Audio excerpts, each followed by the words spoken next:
84 թիվներ Պոլիտեխնիկ ինստիտուտում կային ազգային երգի փառատոներ։ Ես այդտեղ երգեցի իմ Մուրադին Վանի սիրերքը։ Այդ տարվա մրցանակը որպես տարվա հայտնություն ինձ տրվեց։ Եվ այդ Մուրադ այդ անունը երգը որպես կատարող ինձ սկսեցին շատեր ասել Մուրադ։ Ջրիկացի արևն առավ իմ Մուրադը տաշտեն տարավ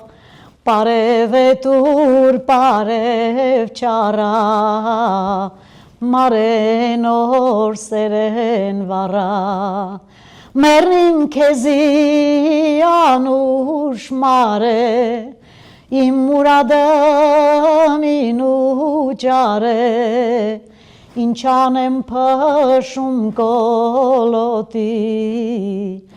Վանակյախքի մեջ խորոտի Ինչ անեմ փշում կոլոտի Վանակյախքի մեջ խորոտի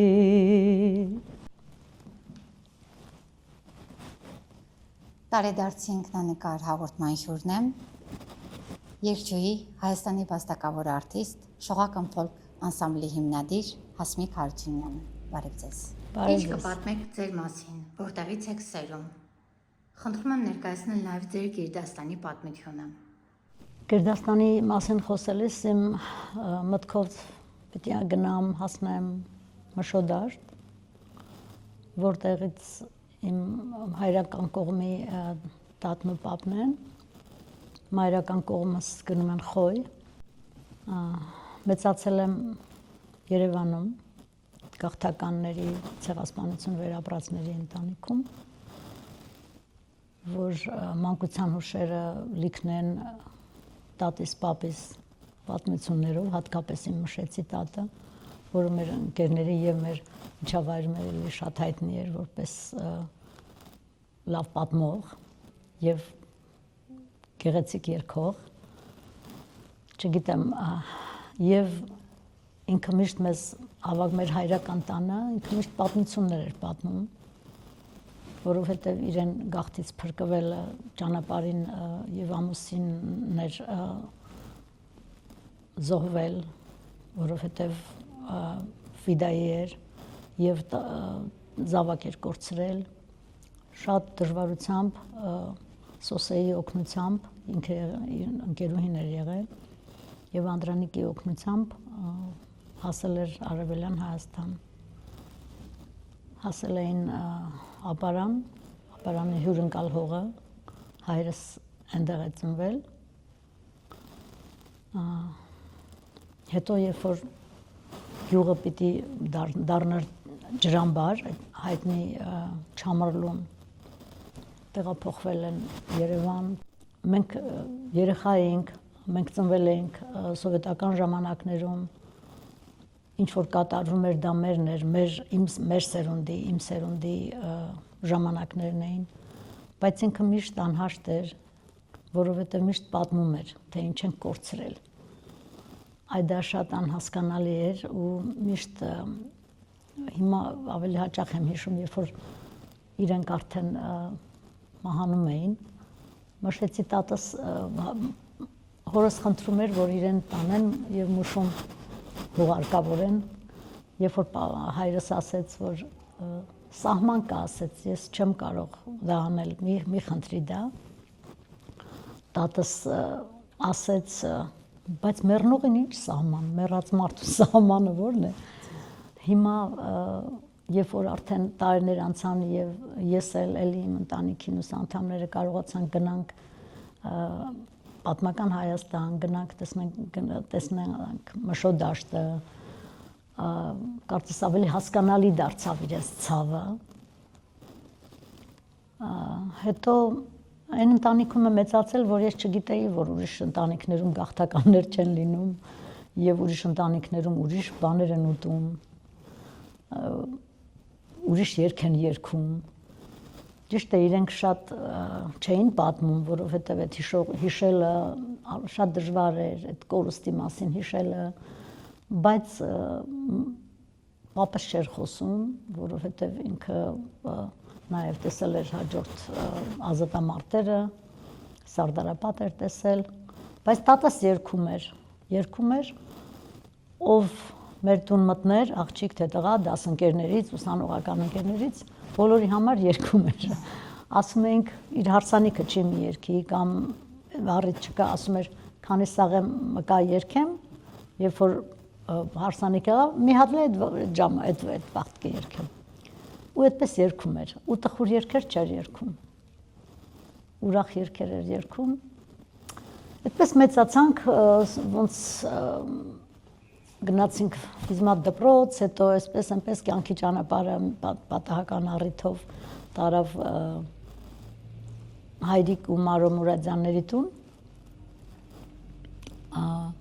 երգեցի ու հրավիրվեցի ակունք անսամբլ։ Ու շատ կարճ ժամանակ հետո ակունքը դարձավ արդեն պետական անսամբլ։ Ուսանողական տարիները արդյոք ձևավորեցին ձեր անհատականությունը, հիմնավոր եք համարում ձեր կրթությունը։ Ճիշտն ասած, մի անգամից չեմ գտել իմ երգի ճանապարհը, դրա համար սովորել եմ, թվում է թե լրիվ հակասական մասնագիտություններ,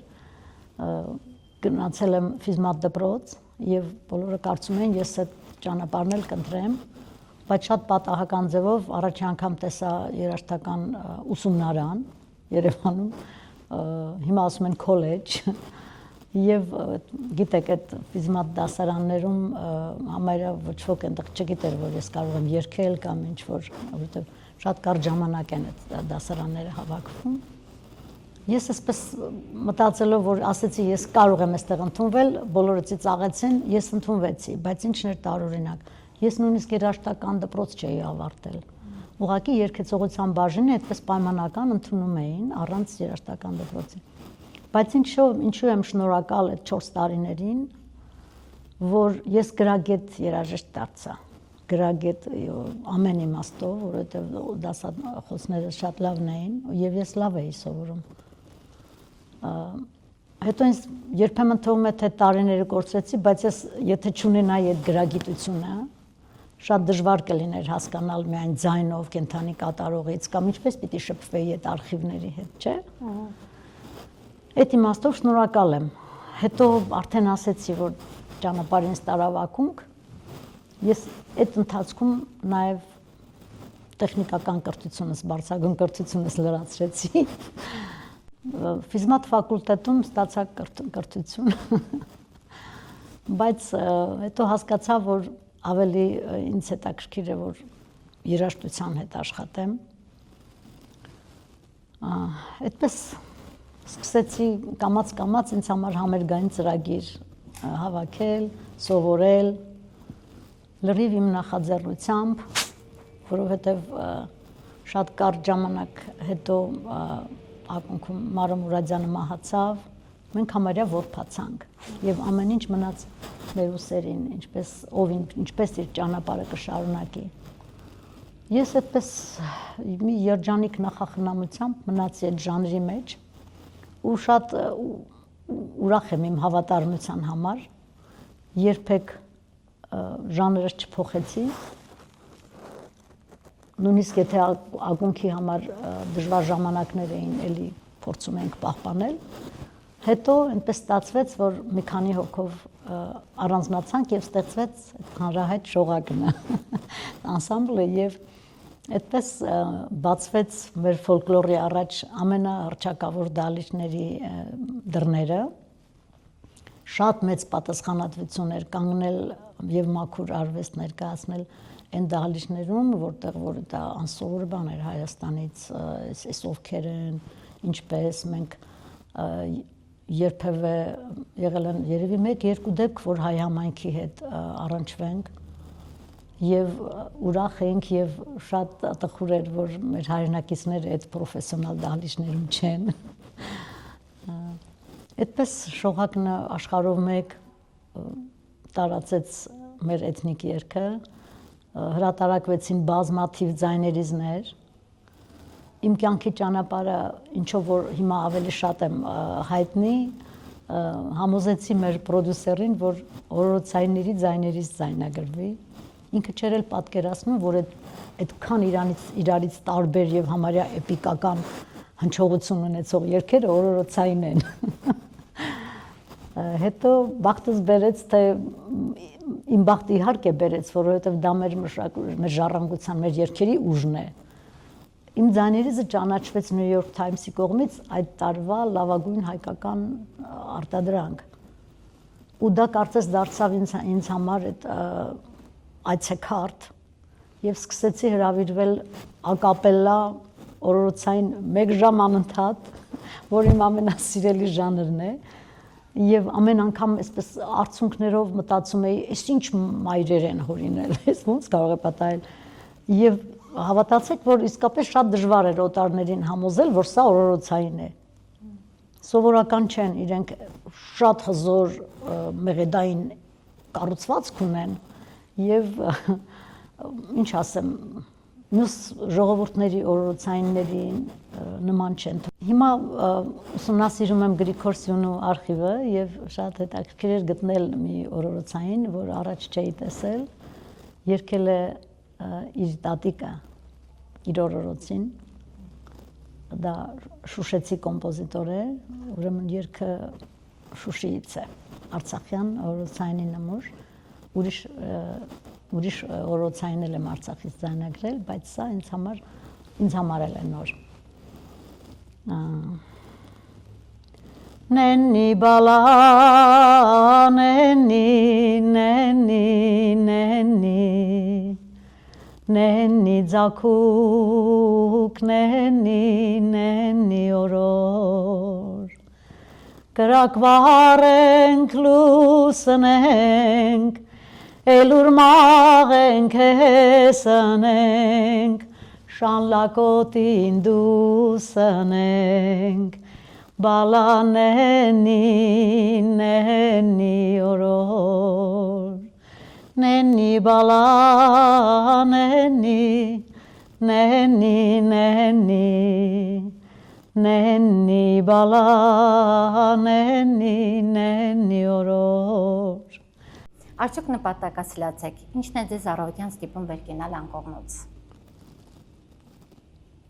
Սիրում եմ լույսը, սիրում եմ առավոտը ու միշտ գիտեմ, որ աչքերս բացեմ, ինչ պիտի անեմ։ Աչքերս բացում եմ 5 րոպե ամբողջ օրվա անելիքը այսպես մի հատ ամփոփում եմ ու վեր եմ կենում։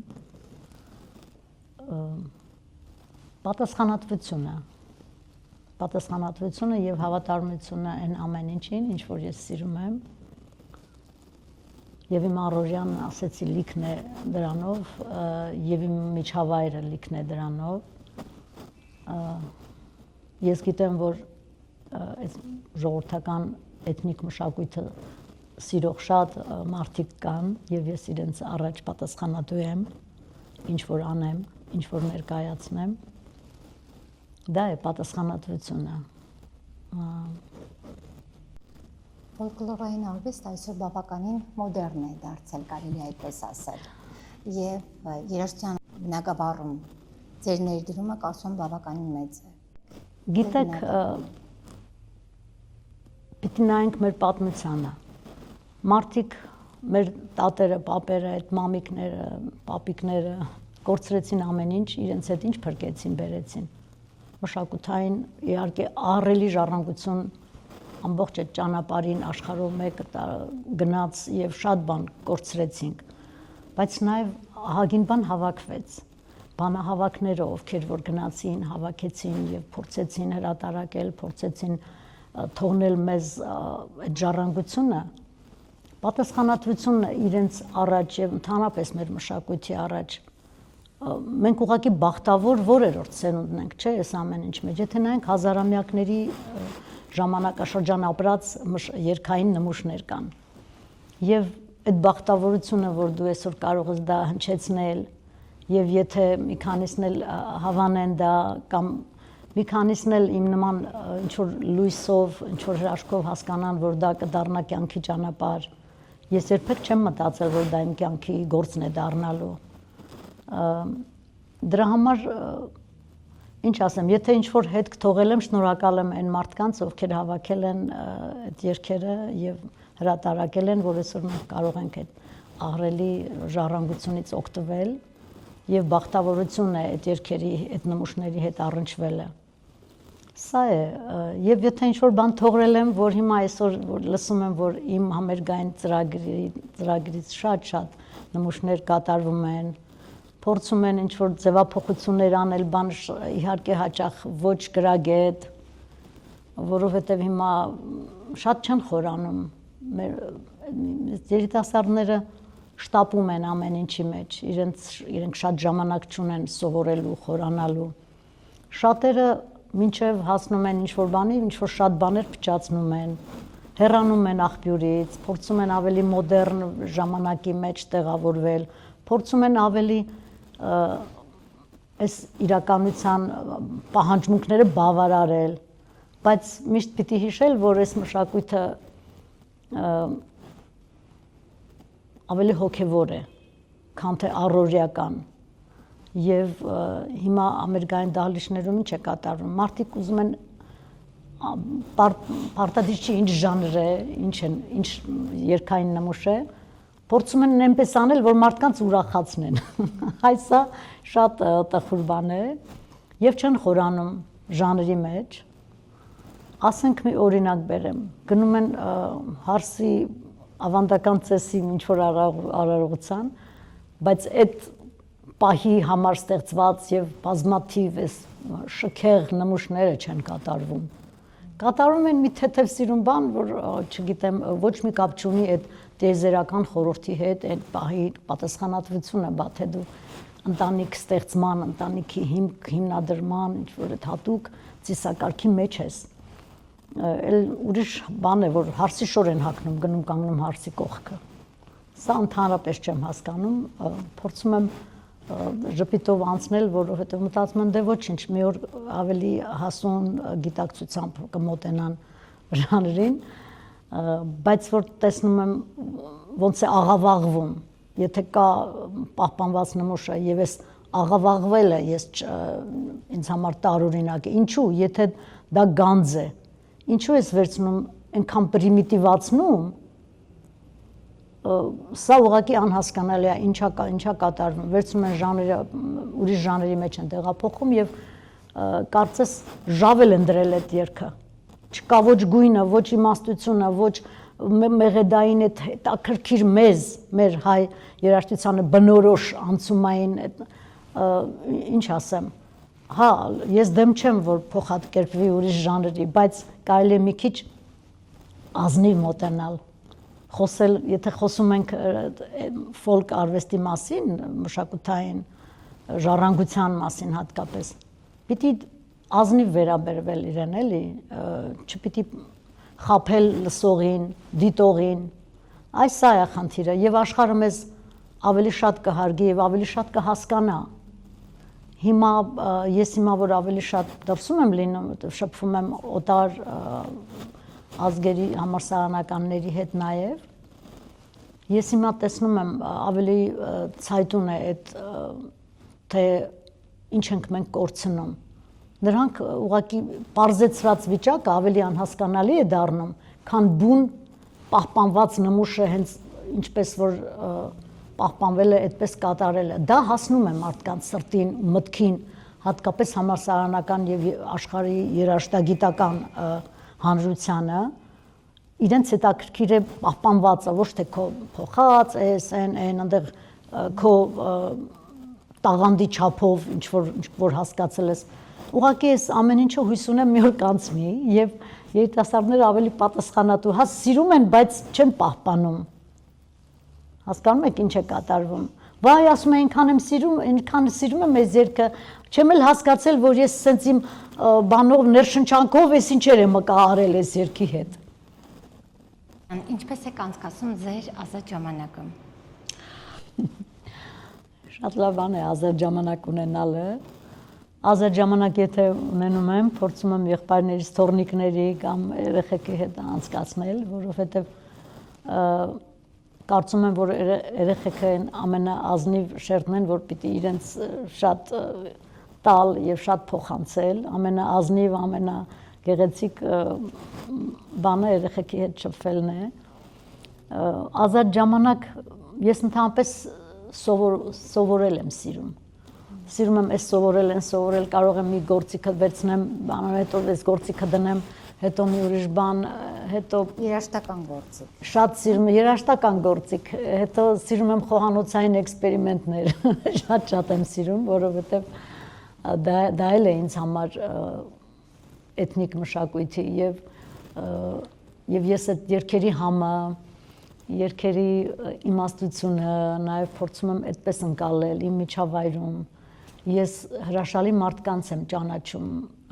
ոչ միայն հայ երաժշտագետներ եւ իրենց ազգերի էթնիկ երգը մշակույթը պահողների հետ շփվում եմ եւ մենք միշտ կապի մեջ եմ ու զրուցում ենք, պարզվում է միայն Հայաստանում չի, որ էթնիկ մշակույթ պահողները դժվարության մեջ են։ Այ եթե մենք օգնող ունենայինք, մենք ավելի շատ բան կարող էի անել։ Ես հիմա հպարտ եմ, որ ժամանակ գտա եւ հրատարակություններ անել։ Այն ինչ որ սովորեցնում էի երեխաներին, դարձավ ժողովածու 40 երգի ձայնագրություն ունի ժողովածուն եւ շնորհակալ եմ իմ ընկերներին, որ պատրաստական երեխեքի համար եւ նվագակցեցին եւ ոգևորեցին եւ հպարտ եմ իմ օրորոցայինների ժողովածուով, որ էլի ձայներիզմ ժողովածուի մեջ է։ Հիմա ճիշտն ասած ազատ ժամանակ ինձ համար այն է, որ փորձեմ նոր երգեր սովորել, որովհետեւ նոր երգեր ձայնագրելը շատ ազնիվ բան է եւ ինչպես ասացիք, որտեղից պիտի լսեն եւ ավելի երիտասարդները փորձեն կատարել։ Ես շատ հետևում եմ եւ ամեն մի տաղանդավոր կատարողի հայտնաբերելուց մեծ ուրախություն եմ ապրում։ Երբեմն տխրում եմ, որ հետո մի քիչ որ ժամանակ է անցնում, տեսնում եմ իրենց էլ է այս սպառողական մշակույթը տարել, մյուս կողմից էլ հասկանում եմ, որ ապրել է պետք, բայց այսպես հասարակության պահանջմունքները բավարարել եւ մտածել միայն պիտի ուրախացնես կամ պարացնես միայն խրախճանքի մի քիչ իրանք մի քիչ երիտասարդ են, չեն հասկանում, իրանք այդտեղ ավելի շատ են կորցնում, քան վաստակում են։ Պիտի ուղղակի մի քիչ համբերել, մի քիչ ավելի սովորել եւ դա քեզ այնքան հոգեվոր ուժ կտա, որ դու կկարողանաս այդ ամեն ինչը մի կողմ դնել եւ ավելի ժամանակի մեջ ավելի շահեկան գործով զբաղվել։ Երբ որ մենք սկսում էինք, ոչ մեկս էլ չէր մտածում, որ դրա համար մի օր պիտի վճարվենք, կամ դա պիտի դառնա մեզ համար ինչ որ ճանաչվես։ Ես շատ կուզեի, որ մարդիկ ավելի շատ հնարավորություն ունենային առնչվել մաքուր երաժշտություն պրոպագանդողների հետ։ Ազատ ժամանակը հիմա մի քիչ շռայլություն է, ճիշտն ասած, լիքը գործ կա անելու, շատ գործ կա անելու։ Եվ ինձ շատ ժամանակը ասում են, դե դու մեղադրում են, որ մենք շատ այստեղ շատ ավելի մատչելի չենք երևի, շատ ավելի հրապարակային չենք, որ ասում են public այստեղ, բայց հեռուստատեսություններում չենք, որ տեսնեն, օրինակը վերցնեն։ Բայց հեռուստատեսություններում հիմա ովքեր են, հեռուստատեսությունը նպատակ չունի, որ այսպեսի իմ նման ես մենակ չեմ,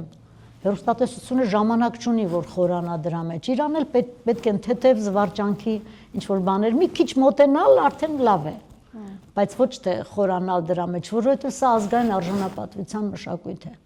սա մարդուն մարդ պահելու, մարդուն հայ պահելու եւ իր արժեքը հասկանալու մշակույթ է, բայց ինչքանով է դա ձեռնտու այս ժամանակների մեջ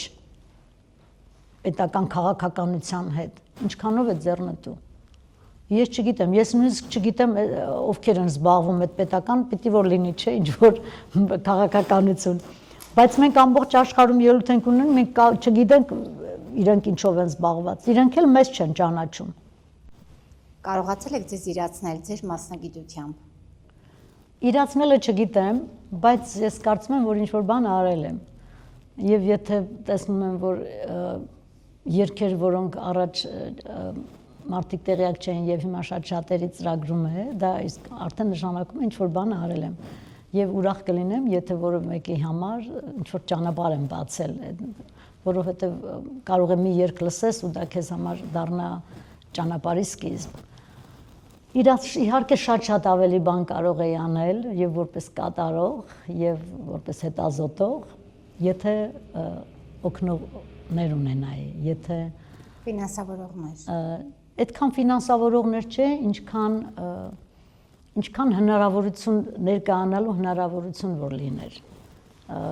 Օրինակ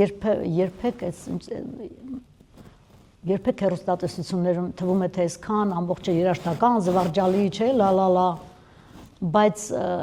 ոչ իրենք գիտեն մենք ինչով ենք զբաղված, մենք էլ հո չենք գնալու, ասենք մենք այս ինչ բանը կարող ենք։ Ես վեր գնամ ասեմ ես երգել գիտեմ կամ բան։ Իրենց հետաքրքիր չի, իրանք ամեն ինչը մակերեսային, այնքանով որքանով եւ իրենց բավարար է, իրենց պետք չի շատ ավելի հետաքրքրվել եւ մասնագիտական կապ չկա, ասեցի, արխիվների հետ, ակադեմիայի ազգագրության ինստիտուտի հետ, որովհետեւ այդ բոլոր ձայնագրությունները այնտեղ են, չէ՞, պահվում, հո մեր տանը չեն։ Չկա, որովհետեւ իրանք կարծում են դա պիտի գիտական ուսումնասիրության նյութ է, իրենք պիտի տեխնացուականներ պաշտպանեն, հրատարակությունների իհարկե լինում են, շատ, բայց որտեղ է այն ճանապարհը կտրվում, որպեսզի այդ երգերը, որոնք որ գրանցվել են եւ դարձել են ժողովածուներ, կատարվեն,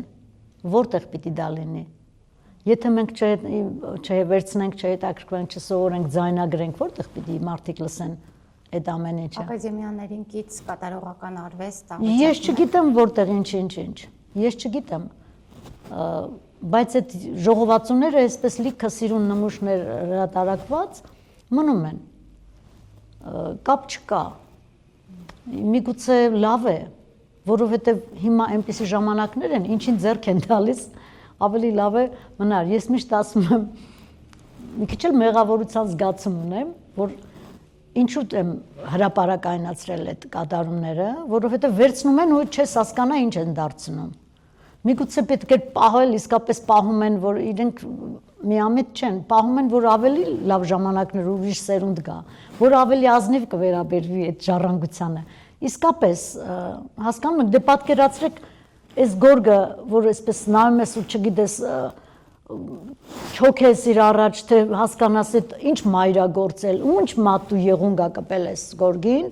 վերցնես տանես գցես կեղտոտ փոշու մեջ, ոչ նկատես, ոչ բան անես, այնտեղ իր համար գանձ է, էլի սենց մնա, բայց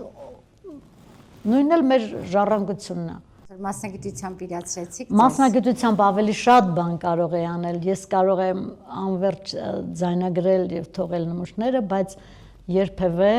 ոչ ազգային ռադիոյից, ոչ էլ ուրիշ կազմակերպություններից, ոչ նույնիսկ ակնարկ չեմ լսել դա անելու, ես ինչ որ անում եմ իմ միջոցների հաշվին եւ դրսի հրատարակողների շնորհիվ ես ունեմ ոչ միայն ես, ընտանիքիս անդամները նաև ունենք ձայնագրած ակապելլա առանց որևէ միջամտության մաքուր երգերը, տարբեր ժանրերի ժողովածուներ, որոնցից ոչ մեկն էլ իմ երկիրի որևէ կազմակերպություն չի պատվիրել, ոչ բոլորը դրսի առաջարկողներ են եւ այդտեղ նույնիսկ ֆինանսական ակնկալիք չի եղել։ Ուրախ ենք եղել, որ մեկը նույնիսկ ձայնագրության ժամը կվճարի։ Մեր ազգային ռադիոն Կոմիտաս ձայնագրեց 100 ժամ։ Ես գնացի տնօրեն մոտ, ասում եմ, երևի դժվարացել են ձեզ գտնել։ Այսինքն մեր մոտ գիտեք ինչ է, իրենց գյուղի քորու թոփալը ավելի արժեքավոր է, քան կողքի գյուղի տաղանդավորը։ Բայց էսա մեր ազգային մտածելակերպը։ Էս է, ով ճանաչում է, ով տանում են, դնում են, երկացնում են, ցույց է տալիս։ Ինչ ասեմ, սա է։ Հարցնում եք, բայց ես ասում եմ, ավելի շատ բան կարող էի անել, բայց ինչ որ արել եմ, իմ առաջ ես ազնիվ եմ։ Ըստ ձեզ, որոնք են ձեր ուժեղ կողմերը եւ թույլ կողմերը։ Ես շատ առօրյա մարդ եմ, բայց քանի որ մշակույթը ինչը կրում եմ եւ ապրում եմ դրանով եւ ներկայանում եմ աշխարհին, ինքը հազարամյակների պատմություն ունի եւ կողքից միշտ մարդկանց թվում է, միշտ ասում են դու ես աշխարհի մարդ չես։ Չգիտեմ թույլ է թե ուժեղ է, ինձ թվում է ուժեղ է, բայց մարդիկ կարծում են դա թույլ կողմն է, ասում են համբերություն չունես, բայց ես ուզում եմ տեսնել ու մի բան ու չեմ տեսնում, ես ժամանակի մեջ տեսնում եմ, որ ուշանում է ամեն ինչ եւ անհամբեր եմ երևի դառնում, ասում են անհամբեր ես, բայց եթե ասում են թույլ կողմ է, իմ ուժեղ կողմը ուրիշի կարծիքով թույլն է։ Օրինակ ես անհաշտ եմ ամեն անարդարության հետ եւ չեմ կարողանում լռել դրա մասին։ Ուրիշները կարողանում են եւ աչքերը փակել եւ չխոսել դրա մասին։ Ես խոսող եմ, ես ասում եմ դրա մասին, որովհետեւ ես կարծում եմ ազնիվ ապրելը դա է։ Եվ եթե մեկին տեսնում եմ, որ տաղանդավոր է, եթե ասում ես մի խնդիր կա եւ ինքը որպես ինքը ավելի լավը դառնա, այդ իր գործն է, որ ինքը չի ընկալում դա։ Բայց ես ասում եմ, ես սիրում եմ ասել, հնարավորություն տալ մարդը, որ ուղղվի, ավելի լավը դառնա, ավելի վարպետանա, չէ, ինչ որ բանի մեջ։ Բայց այս ժամանակների համար դրանք անսովոր բաներ են դարձել։ Այսպիսի ժամանակներ են։ Պիտի լռես, պիտի անդադ գովես, պարտադիր չի, որ ինքը գովելի չի։ Պիտի կոնֆլիկտ չստեղծել։ Հայը եւ հայեությունը ձեր բնորոշմամբ։ Գիտեք, ընդհանրապես հայի, թե որ մի հայի, այն հայի, որ այստեղ է, այն հայի, որ այնտեղ է, այն հայի, որ որի մասին դուք իշխանություն է, այն հայի, որ ինչպես, որի մասին ընդհանրապես ըստ ձեզ ով է հայը։ Հայը ինձ համար ուժեղ, արարող, կյանքի բոլոր դժվարություններից իմաստուն դուրս եկող, խելացի, ժամանակի հետ քայլող, բայց չմոռանալով ինչ է տանում իր հետ։ Այսինքն ամեն ինչ չենք փակում, ամեն ինչ ժխտում եւ գնում առաջ։ Վերցնում ենք հայը վերցնում է ամենալավը եւ քայլում է առաջ։ Եվ եթե մենք այս հազարամյակներ ճանապարհ ենք անցել, մենք ունենք այդքան երկար ճանապարհ անցած։ Այդ բոլոր իմաստությունները մենք խոսում ենք երկային նմուշներից, այդ ամեն ինչը հայի էության հետ կապ ունեն։ Հայը պիտի իր էությունը չկորցնի, որովհետև աշխարհին դեռ շատ արժեքներ ունի տալու։ Ես միշտ ասում եմ իմ ժողովրդի ցավը տանեմ։ Ասում են ինչ երկեր ես երգում, ասում եմ հայ ժողովրդի ցավը տանեմ։ Այնքան երկեր է ստեղծել, առավոտի ծիրիկուն երկենք չի վերջանա։ Սա է հայը։ Տխրել է, երգել է, ուրախ է, երգել է, պատերազմել է, երգել է, կորուստ է, երգել է, նայել է աշխարհի հետ բնությանը, երգել է։ Ինչ ասեմ, չգիտեմ, երկինք գետին տիեզերական կապի մեջ ապրել է, սա է հայը, սա է մեր ոտքերի տակ։ Ու եթե մենք ինչ-որ կորուստներ ենք ունենում, այդ չենք արժևորում, մենք պիտի մեր սխալներն էլ հասկանանք։ Այս կորուստները ինչու են այսպիսին։ Մի խոսքով, հայը պիտի հավաքական ուժ ունենա։ Խնդրում եմ պատմել ձեր ծննդյան օրվա պատմությունը։ Ինչպիսի եղանակ էր, ինչպես է այդ պատմությունը ձեզ փոխանցվել, ինչ են կանխագուշակել բարի մարդիկ եւ այլն։ Ճիշտն ասած, չեմ կարող դրա մասին պատմել, բայց գոնե ամսաթվով գիտեմ, որ ձմեռ է եղել, ցուրտ է եղել։ Ես շնորհակալ եմ իմ ծնողներին, որ ես այս լույս աշխարհ եմ եկել, բայց իմ ծննդյան օրերը միշտ յուրահատուկ են եղել։ Ճիշտն ասած, այդ նախապատրաստությունը իմ ծննդյան օրվա, ամբողջ նոր տարվա նախապատրաստությունը ծածկում էր։ Եվ իմ ծննդյան օրվանից հետո մտածում եմ դե արդեն ոնց կարծես նոր տարին եկել է, որովհետև մենք Սուրբ Ծնունդ այդ օրը չենք անում։ Ես դեկտեմբերի 26-ին եմ ծնվել։ Ու իմ ծննդյան օրը միշտ ավելի անհամբերը երեխեքն էին, որովհետև ամեն ինչ պատրաստվում էր եւ ամբողջ ծրագիրը կազմվում էր, որ երեխեքի համար լինի։ Եվ եթե այսպես հումորային պատմություններ կան, երեխեքը տուն են գնում, ասում են դե ոնց էր Հասմի քուրիկի ծնունդը, ասում են ծնունդի ծնունդ չէր, հանդես էր։ Ու այդպես գիտեք ծննդյան օրերը ինչու են հետաքրքիր։ Մեր ընտանիքում բոլորը երգում են եւ երգչախմբերում ենք երգած։ Այսինքն ցանկացած հանդիպում նստում ենք ու սկսում ենք երգել, մեզ համար արդեն այդ սեղանը ինչ է դրված, ինչ չէ, եւ մեր հյուրերի համար ասում եմ մեծ բարեբախտություն է ունենալ այդպիսի միջավայր։ Մեր Հարությունյան ընտանիքի մասին նույնիսկ շատերը գիտեն, ասում են Հարությունյանների տուն գնում ես, սեղանը դնում են եւ սկսում են երգել ապարել, այդ ժամանակ չկա այդ սեղանից օգտվել։ Ուրիշ պատմություն էլ կա, որ բոլորը մեր շրջապատում գիտեն։ Մենք շատ այսպես առանց հոգսերի չենք մեծացել, 5 երեխա, սովետական աշխատող մարդիկ եւ 5 երեխա, նույնիսկ կրկնակի անգամ բարձրագույն կրթության տալ։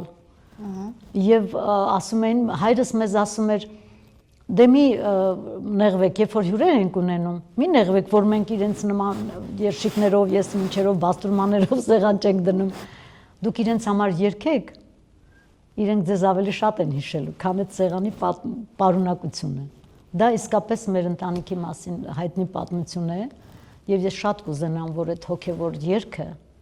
եւ այդ մշակույթը դրվի ցանկացածի ընտանիքի եւ հիմքում եւ սեղանի կողքին, չասեմ սեղանի փոխարեն, որովհետեւ դա էլ է կարեւոր։ Ինչպիսի երեխա եք դուք։ Ես իմ կարծիքով չար երեխա եմ եղել եւ հիմա եթե մի ծնող երեխայի մասին ասում է չար է, ես մտածում եմ, որ վաղ այս երեխան իմ համեմատ սուրբ է։ Որովհետև շատ ճկուն ու շատ շարժուն եմ եղել եւ սպորտային մարմնամարզությամբ էի զբաղվում, բակում բոլոր խաղերը պիտի խաղայինք, բոլոր ամեն ինչ շատ չար ու ակտիվ երեխա եմ եղել, այսպես։ Ինչ շրջադարձային պատմություններ են եղել ձեր կյանքում, որ փոխել են ձեր կյանքի ընթացքը։ Չնայած ես մեծացել եմ այդ էթնիկ մշակույթի միջավայրում, բայց երբեք չէի պատկերացրել, որ սա դառնում է կյանքի ճանապարհ կամ սա դառնում է մասնագիտություն կամ ամբողջ կյանքդ հնարավոր է նվիրես ֆոլկլորին, ուսումնասիրությանը, ամերիկային գործունեությանը։ Եղբայրս եւ ինձանից մեծ քույրս արդեն Հայրիկ Մուրադյանի անսամբլում էին երգում եւ պարում։ Մի օր եղբայրս ասեց. գնանք Հայրիկենց տուն, թող քեզ Մարոն լսի։ Վեր կացանք գնացինք, առավոտ շուտ էր, ես միշտ պատմում եմ, մտածում եմ, ինչ համարձակ եմ եղել։ Առավոտ շուտ գնացինք, շատ ջերմ ընդունեցին, հետո Մարոն ասեց. սուրճ կխմեք, ես էլ ասեցի, ես չէի կարծում ավանդական ընտանիքներում առավոտը սուրճ են խմում, դա ինձ համար մի քիչ տարօրինակ էր։ Մարոն այսպես հետաքրքիր զարմացած նայեց, իհարկե սուրճ խմեցինք, շատ լավ իրենք միշտ մեզ հյուրասիրել են, Անիկ տատիկը չեմ մոռանա այդ հյուրասիրությունները։ Ով էր Անիկ տատիկը։ Հայրիկի կինը։ Այդպես հետո երգեցի, հետո ասեց կգաս ակունք անսամբլ, այնտեղ էլ ես էլ երաժշտական ուսումնարանը նոր էի ավարտել, խելոք նստած լսում էի ու սովորում էի բոլոր այն մեծերից, որոնք տարբեր շրջաններից, տարբեր ընտանիքներից, տարբեր պատմական Հայաստանի տարբեր շրջաններից նախնիներ ունեին եւ բերել էին այդ մշակույթը։ Նստած լուր ինձ համար սովորում էի։ Ինչ է կարծում, ինչ հետ կթողնեք հայ ֆոլկլորային երաժշտության պատմության մեջ։ Ես մշակութային միջավայրում են բախտավորներից եմ, որ ոչ ունեմ բազմաթիվ ժամերով ունեմ ձայնագրություն այն երգի, ինչը որ ես սիրում եմ, ինչը որ ինձ հարազատ է եւ եթե նայեմ մասնագետների եւ ունկնդիրների կարծիքին, դա ես լավ եմ անում, եթե հասնում եմ մարդկանց սրտին, ուրեմն ստացվել է, չէ՞։ Եվ այսօր շատ ուրախ եմ, որ կարող եմ իմ ժողովածուները եւ այդ բազմաթիվ ձայներիզները այսպես ձեռքս բռնել եւ երջանկանալ, որ ինչ որ մի բան կարողանում եմ թողնեմ։ Էլ չխոսենք այդ ամեն ինչի հեղինակային իրավունքների մասին, կատարման իհարկե հեղինակ իրավունքների հրատարակման եւ պիտի շարունակեմ անել, որովհետեւ կարծում եմ ամեն մեկս պիտի այդ հետքը թողնի։ Հետքը թողնի, ճանապարհը բացողներ կային, մենք այդ ճանապարհի վրա էինք եւ եթե ես մի պահ ծուլանամ կամ չշարունակեմ, ես պատկերացնում եմ, որ ես այդ ծերունդների կամուրջի մի ինչ-որ մասում եմ։ Եթե մենք այդ նախորդ եւ հաջորդ ծերունդների կամուրջը չպահենք,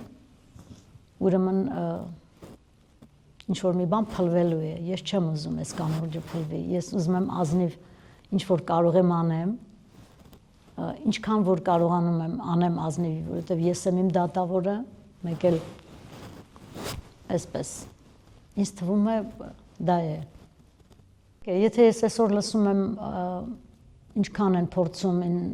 արդեն իմ ձայնագրված եւ արդեն հայտնի դարձած կատարումները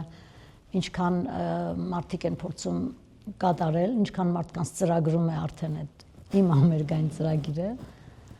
բայց ես էլ չէ ինչ որ մարդկանցից սովորել եմ ուրիշ բան որ ես նաեւ գրականությունից եմ սովորում դա հետք է իսկապես հետք է եւ եթե այսօր ես իմ ձայնից ուղակի մարդիկ ինձ ձայնից հասկանում են որ դա ես եմ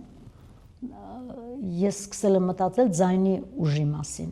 ազդեցության ուժը ձայնն է ուրիշ ուժ ունի որ մարդիկ քեզ չտեսած միայն ձայնով կարող են քեզ ճանաչել մոտենալ խոսել շնորհակալություն ասել երբ որ իրենք երբեք կենթանի քեզ որևէ կատարում չեն տեսել սա իսկապես հետք է եւ այդ հետքը ինձ թվում է ձայնի երևի շատ խորքից եկող այդ ձայնի ուժն է որ ստեղծում է հետք թե չէ բոլորս էլ քայլում ենք հո ես գիծ չեմ գծում դա ուրիշ ճանապարհ է ուրիշ գիծ է մեր իրականությունից դուրս որովհետեւ ասում եմ մարդիկ ինձ կենթանի կատարում չեն տեսել ձայնով ճանաչում են սա է հետքը Սարերը մանեմ եկել նայ նայ նանի ջան նայ նայ նայ նայ նայ նայ նանի նայ նայ Nani Jan